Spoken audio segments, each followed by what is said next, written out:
The key to becoming a winning poker player is learning the fundamentals and making sure that your technical game is sound. Once you become a winning player in smaller games, you'll need to make some adjustments to your game in order to compete at higher levels. While a straightforward ABC strategy will work against novice to average players, in order to compete against more perceptive players, you'll have to add a few wrinkles to your game so that your opponents can't easily get a read on you. First, try slow playing aces sometimes. You can slow play aces several ways and make this an effective play from time to time.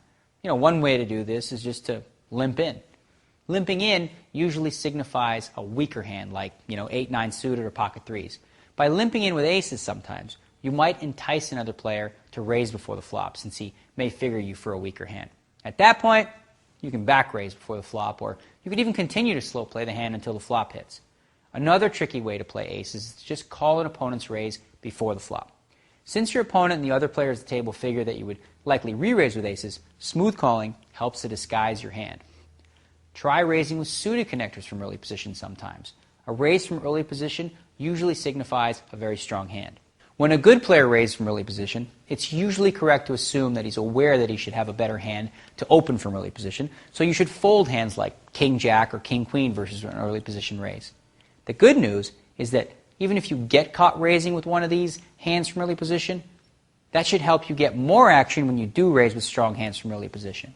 See, your opponents will always be wondering if it's ace-king you have, or could it be the 4-5 of hearts this time. Next, don't be afraid to show an occasional bluff.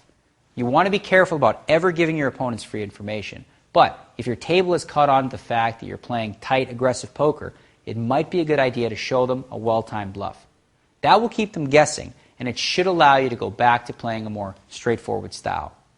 Mixing up your play is an inexact science. It's hard to know when the right time to throw in a variation play is, but as you get more comfortable doing it, it'll be easier to spot the best situations to try it.